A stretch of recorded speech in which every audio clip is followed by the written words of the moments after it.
the Spartan Mind Strength Podcast, the podcast for mental grit and resilience. Hosted by V. Binga and Tim Ganley.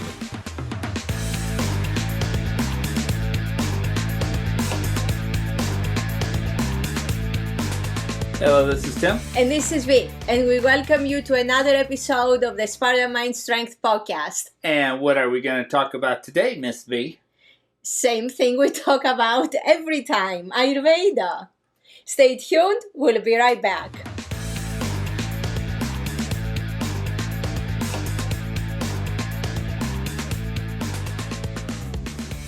And we're back, and we're going to be talking about Ayurveda. But not just Ayurveda, we're going to be talking about the carnivore diet and how Ayurveda looks at the carnivore diet.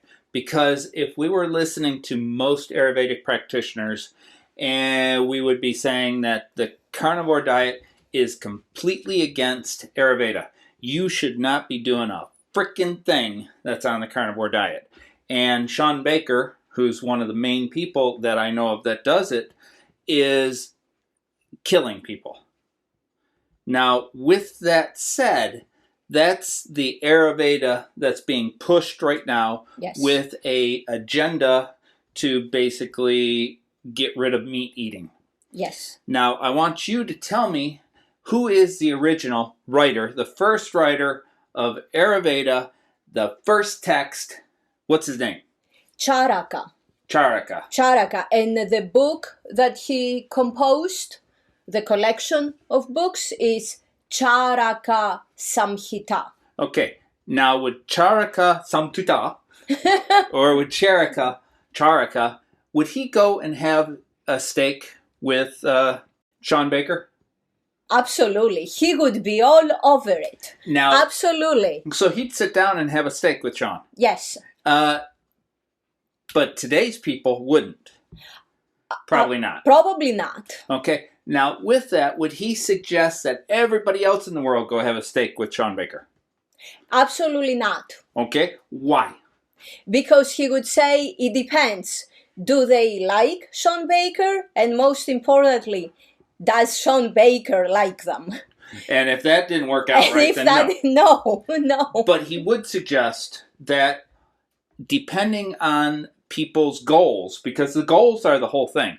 Yes. We can't say that our goals are the same as other people. But depending on the person's goal is to depend on whether they should eat meat or not. And in Ayurveda, they say that you should eat meat in the traditional Ayurveda. And I keep on saying traditional, not the stuff that's out today. What Charaka said is he looked at sickness, he looked at disease, and he looked at health. Yes. And most of all in his health, he looked at how to keep people healthy. That's key, what you just said. He was all about, are you healthy? Is the person healthy? And if the person is healthy, keep doing what you are doing that you know that keeps you healthy. Now, with that, though, is he had there's, three different authors, main authors? Yes, Charaka Sushruta Vagbhada. And the last two that you just said, they actually wrote like a paragraph of what health meant to them. Yeah. But Charaka didn't write a paragraph in his book. He basically just said like about 5 words. Happiness is healthy. Yes. Unhappiness is sick. Yes. Happiness is healthy. How many words is that? Charaka said that health is known as happiness, while disorder or disease is unhappiness. So if people are walking around unhappy, arguing, wanting to bitch at everybody, wanting to tell you not to eat meat, exactly, they're actually unhealthy. Exactly. And they should go have a steak. Exactly. Yes. Charaka repeatedly in his text, he associated health with happiness and disorder or disease with unhappiness. So, truly, if somebody is anxious, Charaka would say, Disease. disease. Do something about it. Go eat a steak. Go eat a steak, yes. Meat soup, Yep. bone broth, all that stuff. So with that, you just brought up meat soup and bone broth. Yeah. He also believed, and I know, and we'll bring up a couple other texts, is that he even said something to the fact that the more sick you are, Yes. the more you should cook your meat. Yes. The healthier you are, the less you need to cook it. So like for us, because I think we're pretty healthy, I like a medium rare steak. But if I was sick, I would cook that a lot longer and maybe even boil it. Yep. So depending on how sick you are, or actually how unhappy you are, Yep. or how much you want to argue with people you are, the more you want to cook your meat. Exactly. But you do want to eat meat. Exactly, because Charaka also talked a lot about the equilibrium, the balance, in other words, the equilibrium of the doshas, the equilibrium of the dhatus, the tissues, and the equilibrium of the digestive fire. So if the digestive fire is not balanced in terms of the doshas, then you have to feed it easier food to digest. And the easiest food is cooked meat. So the carnivore diet, Yep. I want to bounce back to that now. The carnivore diet says only eat meat. Now, I think a lot of people eat mainly just beef. Some will actually add in eggs. Some will have pork, chicken. But overall, the main thing is beef. So if the sicker you are in the carnivore diet, people are saying that they are getting healthier by just eating meat. Yes. In his books, he basically talks about eating meat soup, eating meat, and eating...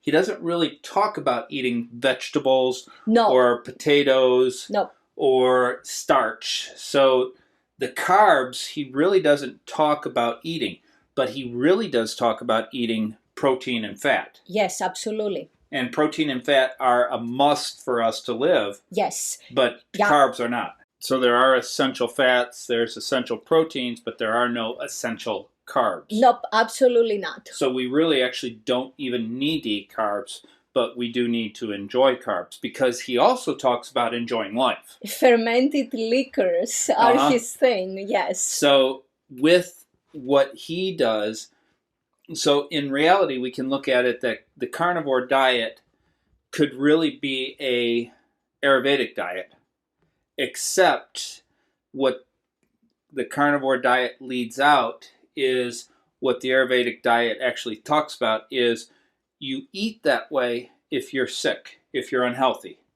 But then you also want to enjoy life, so you should add in certain things to see how you feel. So if you're feeling great and you eat some spinach, say, because you really love spinach. Why would you? Okay. Well, let's just say you love spinach. Yeah. I know you used to eat okra like crazy. And you loved it. You loved the taste of it. We were getting it from the neighbors. It was great food. We've all made mistakes in our life. No, actually, yes. We tried to add okra back in, but it didn't do good for our stomach. That's it. So it's what is food to you? What is food, and what is a staple, and what is a sensible vice? Mm-hmm. So okra could sort of be a sensible vice that you add once every now and then. Exactly. Not at a main every meal. Exactly. It can't be your staple unless that's your goal. Yeah. You want to find enlightenment, so you cut meat out, you cut all this stuff out, then you cut all your vegetables out, then you cut your starch out, and then you cut your food out, then you cut your not your alcohol, but your water out, and then you die.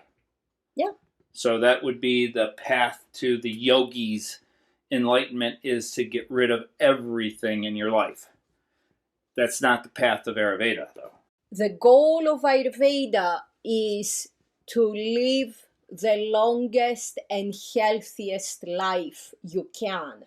the goal of Ayurveda is to enjoy this life experience. And Ayurveda is about enjoying, it's about being healthy, it's about being strong, it's about being having great endurance, it's about having wealth.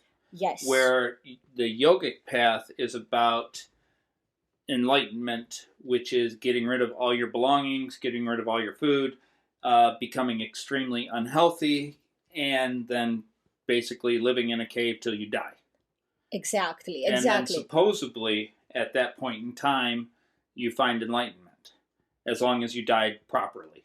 And you don't really know if you die properly, because who knows how you feel when you're starving to death. Exactly. So exactly. There is a big difference between the yogis and the rishis. The people who brought Ayurveda to us were not yogis, were, you can say, the opposite of yogis. Mm-hmm. The rishis wanted to thrive. The rishis wanted to stay healthy and or reverse any disorder that they were experiencing. And it was written down so that it could help the community. Exactly. So their goal wasn't to be selfish in keeping it. It was to help everybody find that path of happiness. Yes, the path of thriving.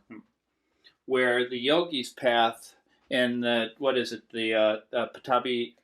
Patanjali Sutras? Yeah, that was written way after. Exactly. It's actually pretty new. And that was put together later than the yogis were around. Yes. So it was actually designed more as we got Ayurveda, so how can we make yoga sound cool? Let's write this down.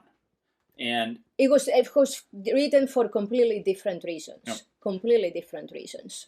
And so I want to get back to Ayurveda, though. It was written in the books to help people to become healthy. Yes. And the carnivore diet is basically being created to make people healthy also. Yes. So they sort of match. They got a little different things going, because I know Shawn Baker doesn't eat anything but, I believe, eggs and beef, where he's doing it to show that it's making people healthy. And you can eat this way for many years and you have no issues. And I think in Ayurveda, it actually says you could probably eat meat for the rest of your life and not add anything else and be extremely healthy. But I also believe that as we watch what the carnivore diet is, we're going to be seeing people drop out of it because they've reached what they consider healthy, and then maybe jumping back in.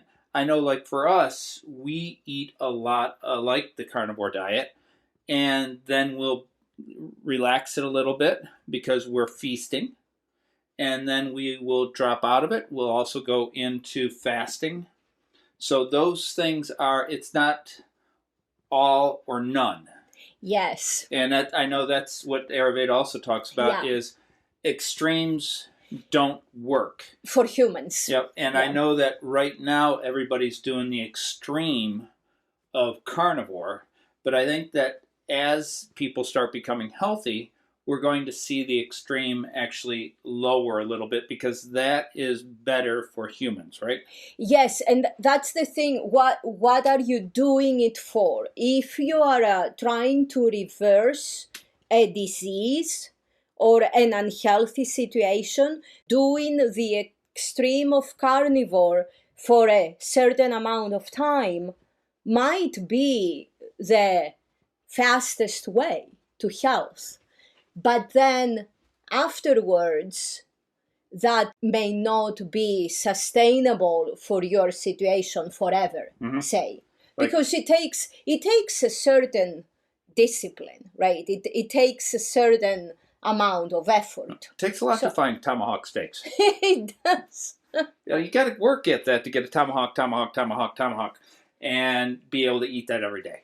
So that's where Ayurveda comes in. And Ayurveda says it's all about a dynamic balance.